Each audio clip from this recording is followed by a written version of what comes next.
Hello and welcome to today's video. I'm Mrs. Fail Teacher and I'm a dyslexic and dyspraxic person. So today I'm going to talk you through some tips that I followed while I was at university just to make things that bit easier to get through your degree.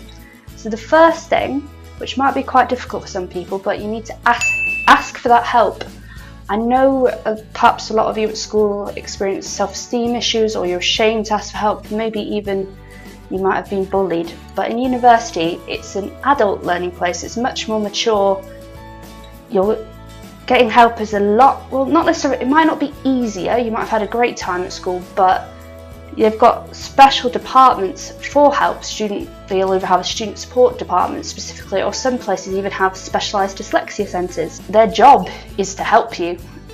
But remember, help needs funding, so that's why you need to try and get this help sorted early.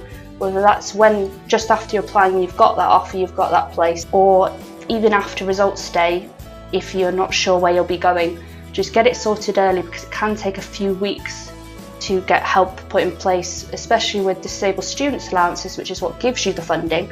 Depending on where you're from, that could take a month, perhaps 2 months to get sorted, so you really need to get that in place as soon as you can. Tip number 2 is to use technology to help you. There's a lot of assistive technology out there. Now, the disabled students allowances will pay for quite a bit of that technology, if not everything you feel like you might need. But there's lots of different things you can use, from simple things like Google Calendar. I used Google Calendar while I was at university to put everything in I'd need to remember to do. So my lectures, where they were, when they were. I'd have email reminders set up for my lectures for half an hour before. If I had a really bad sort of dyslexic memory day and I forgot I even needed to be somewhere, it'd tell me half an hour before, so that was to give me enough time to get from home to uni if I'd completely forgotten I needed to do something. And I also put all my assignment deadlines in there, so that I'd have a reminder, say a couple of days before, a week before, sometimes even 2 weeks depending on how long it was, just in case I'd somehow completely forgotten that I needed to work on a certain thing by a certain time. So all those little things helped me get round the fact my brain is just not really organised. And then you can go to the more really techie things like text-to-speech software, the basically screen readers that will read out everything to you, so it doesn't have to be a worry if you struggle to read anything you need for assignments, or even if your dyslexia is so severe that you can't read at all. Also, you've got the opposite, which is software where it's speech to text, so it'll write it out for you. So the fact I'm dyspraxic, actually for me, I learned how to touch type eventually. My handwriting is still horrendous, but I learned how to touch type, so I didn't use that as much. But for some people, especially with the pains you can get from typing, that could be really beneficial. Going on from that, the third thing I'd say is to work with your brain, not against it. Now, what I mean by that is university, it's a bit different from A-levels, level 3 courses, anything you had before, in that yes, you've got your seminars, you've got your lectures, perhaps you have practicals you have to go to, but then it is a part outside, it's about learning independently. Now that means that you can think about learning and doing the work in the exact way that works for your brain. So if being dyslexic, it means you can't sit in the library the night before like some of your peers are doing it and do the full assignment, because you can't sit down and concentrate for long, or you can't read that long. You don't have to. Plan everything out, start early. As soon as you find out, when I was at university, as soon as I found out about an assignment, I would start working on even a little bit, thinking, okay, what's the question about? What do I need to do? How long do I think this might take? So that I could plan in time if anything happened. I'd be prepared for that. If I woke up one day, perhaps I hadn't had enough sleep and I just couldn't concentrate, couldn't get the words down paper, or couldn't read, it'd be fine because I've got so much time ahead. I could just be like, okay, today's a bad day, see what I can do, but it is no harm if I can't do anything. My fourth tip is don't be a perfectionist. Well, not necessarily don't be a perfectionist, but don't think you have to get things perfect right away.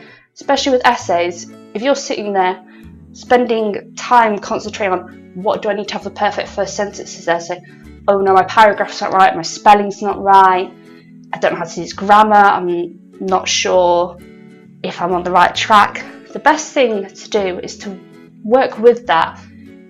Just do what I call a brain dump. Put down everything you think might be relevant to the assignment question or this particular part of the assignment. Get it down on paper. This is where technology comes in particularly useful, because you could just even walk about a room speaking with your speech-to-text software, rambling on about a topic, and it will type it on the computer for you, so you wouldn't even have to be sat down. But once you've done your brain dump, then you can work through it, get into paragraphs, get it sorted, rather than spending the time on worrying, is this work going to be perfect? Just accept that there's going to be an editing process. It's going to take you that time to get what you need out of that assignment.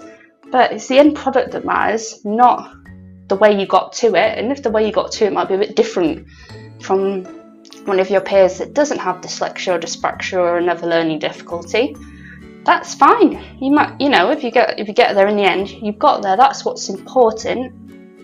And then my fifth and final tip is to recognise your limits. Now, burnout's a common thing at university. Everyone can get it, whether it happens to people. But you need to especially think about it when you do have a condition like a learning difficulty, like dyslexia or dyspraxia, because generally your brain is using more energy to do the things you need to do. So you need to think about your own health, what you're doing to make sure you get the best you can out of university. So I'm not saying don't go out and do the fun stuff. Of course I'm not saying that, but I'm saying learn to manage it well. Obviously going to university, perhaps you've lived on your own before and done those things, but perhaps it's your first time, so suddenly you've got to organise everything. And you need to really think about looking after yourself, so get plenty of sleep. I know that if I had less than 6 hours sleep in a night, no matter how much coffee you put in me, even though I wouldn't be able to write much of an assignment. I'd be having dyspraxidents everywhere, falling over things. So I know I shouldn't be doing that. I should be trying to get as much sleep as I can, having a healthy diet, get that balance, make sure that you're doing everything you can to stay healthy. And then, yes, you're going to have the bad days where you're really struggling, falling over or you're struggling. But if you do what you can to try and keep your physical health on a good place, look after yourself, then it can make things just that little bit easier to deal with, so you don't end up getting burnt out. Those are my 5 tips. If you would like to ask me any questions about being dyslexic and dyspraxic at university, free to pop a comment below, like and subscribe to the channel. I'll also pop a couple of links about applying to disabled students allowance. It's quite a complicated thing down below. And yeah, any other questions, feel free to ask. Thank you, and Mr. Fail Teacher will see you on his next video. Bye!